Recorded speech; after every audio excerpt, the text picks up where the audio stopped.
There's a strange belief that floats around in almost every conversation about money and life decisions. People say that it's never too late to start, that you can always catch up, that the future is wide open no matter when you begin. And while that sounds comforting, it's also dangerously misleading. The truth is that certain windows of opportunity operate on timelines that don't care about your readiness or your excuses. Missing them doesn't just set you back a few months or even a few years, it fundamentally changes the trajectory of what's possible for you. Understanding why timing matters so much isn't about creating panic or regret. It's about recognizing how specific advantages compound over time, and why delay isn't just a pause, but an actual cost that grows heavier the longer you wait. Let's start with the most obvious example that almost everyone has heard about, but very few people truly internalize. When you're in your 20s, you have something that no amount of money can buy back later. You have decades, not just years, but multiple decades where your decisions can multiply and expand in ways that become mathematically impossible to replicate if you start later. Imagine two people. One begins setting aside a modest amount of money every month at age 25. The other waits until age 35 and then tries to catch up by contributing twice as much each month. Even with that doubled effort, the person who started earlier will still end up significantly ahead by retirement age. The reason isn't magic, it's the nature of compounding growth, which needs time to work its quiet but relentless power. Every year you delay doesn't just remove 1 year from the equation. It removes 1 year's worth of growth on top of all the previous years of growth. That loss accelerates in ways that feel almost cruel when you finally do the math. But this principle extends far beyond just putting money into accounts and watching it grow. The same logic applies to skills, relationships, health, and career positioning. Think about learning a new language or mastering a technical skill. Starting in your 20s means you can afford to make mistakes, experiment, pivot, and still have years to capitalize on what you've built. You can take a lower-paying job that offers better long-term learning because you have time to recover and grow. You can invest energy into building a network before you desperately need it. You can take calculated risks because the downside is manageable and the upside has decades to unfold. But if you wait until your 40s to suddenly decide you want to switch careers or develop a completely new skill set, the math changes. You don't have the same runway. The same effort that would have positioned you as an expert with years of compounding credibility now just gets you to a basic competency level right when others in that field are hitting their peak earning and influence years. Here's where people often push back. They'll point to stories of individuals who started late and still achieved remarkable things. And yes, those stories exist. But what those examples often leave out is the extreme level of effort, the unique circumstances, or the hidden advantages those individuals had that made catching up possible. Survivorship bias makes us focus on the rare exceptions while ignoring the thousands of people who started late and struggled significantly more than they would have if they'd begun earlier. The question isn't whether it's impossible to catch up. The question is whether you want to make your journey exponentially harder than it needs to be. Every year you wait, the gap between where you are and where you could have been grows wider, and the effort required to close that gap grows steeper. Let's talk about health for a moment because this is another area where the window is real and unforgiving. Your body in your 20s can absorb poor decisions with relatively minor consequences. You can eat poorly, skip exercise, neglect sleep, and still function reasonably well because your metabolism, recovery systems, and cellular repair mechanisms are operating at peak efficiency. But those systems don't stay that way forever. They decline gradually, and the damage you do early on doesn't just disappear. It accumulates. Someone who maintains good health habits from a young age builds a foundation of cardiovascular strength, bone density, metabolic efficiency, and injury prevention that becomes incredibly difficult to replicate later. If you wait until your 40s to suddenly start caring about fitness and nutrition, you're not just starting from zero. You're starting from a deficit because you now have years of accumulated wear, potential chronic issues, and a body that doesn't respond to training the way it once did. The effort required to get healthy at 45 is vastly greater than the effort required to stay healthy from 25 onward.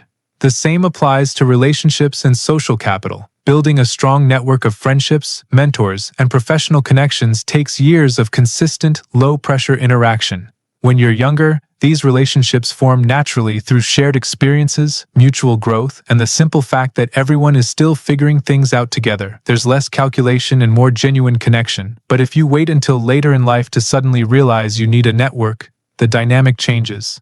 People are busier, more selective, more established in their existing circles. Reaching out feels transactional. Building trust takes longer. You're trying to compress years of relationship building into a short period, and it shows. The depth and quality of connections you could have developed over time become much harder to replicate when you're rushing to catch up. Now, let's address the financial side more directly, because this is where the numbers become impossible to ignore.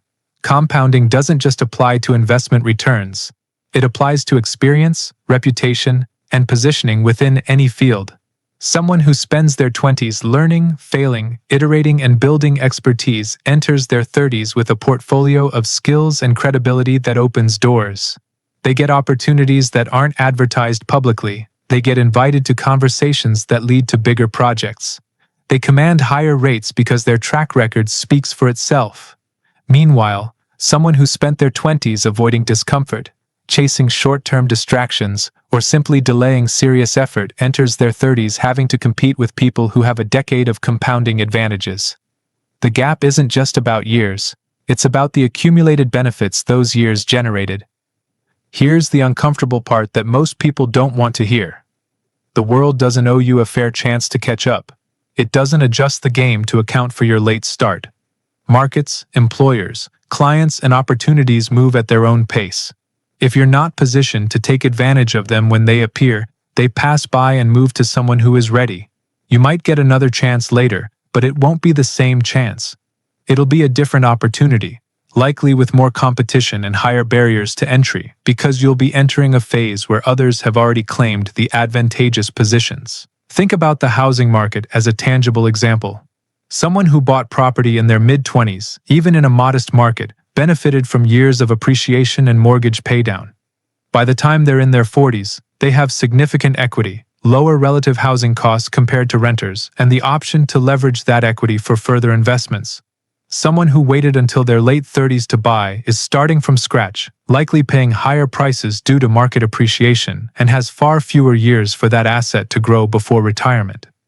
The gap between those two scenarios isn't just the difference in start dates, it's the difference in compounded benefits that can't be recovered simply by trying harder later.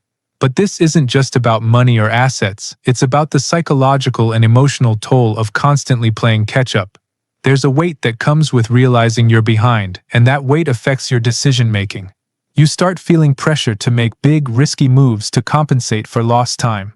You chase shortcuts. You become vulnerable to schemes and promises that sound too good to be true because you're desperate to close the gap quickly. This mindset often leads to poor financial decisions that set you back even further. Meanwhile, someone who started early can afford to be patient, to make steady, boring, low-risk choices because they have time on their side. They don't need to gamble. They can let compounding do the heavy lifting.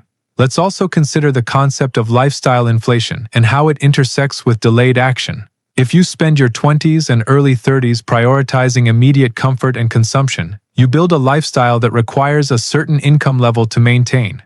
When you finally decide to start building wealth or pursuing long-term goals, you face a choice.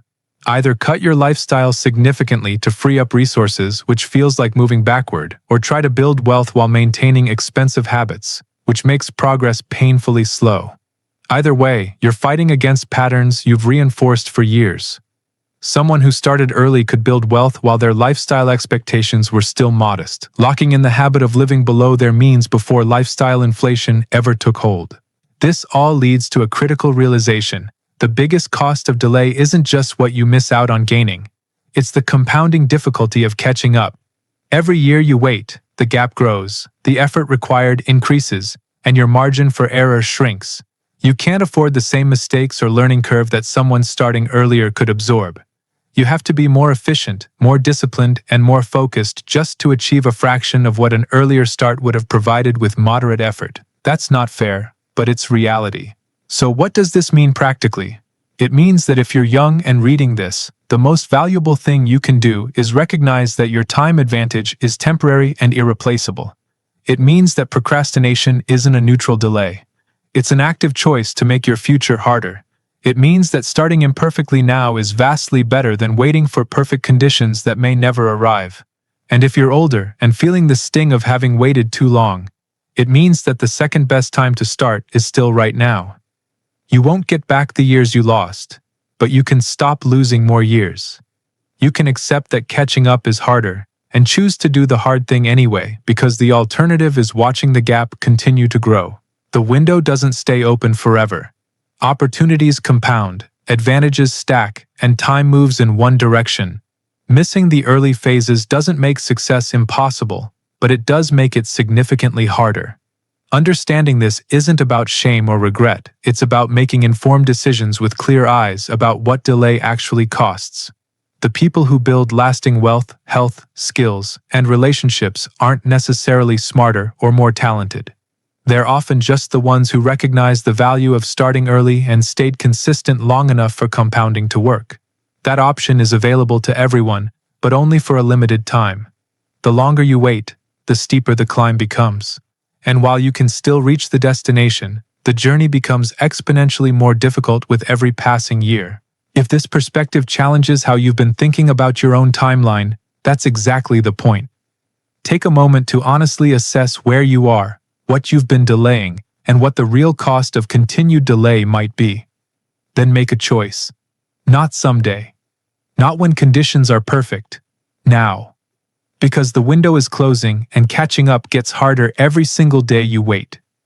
If you found value in this perspective, hit the like button, drop a comment sharing your thoughts on timing and opportunity, and subscribe for more content that cuts through the noise and focuses on what actually matters for long-term success.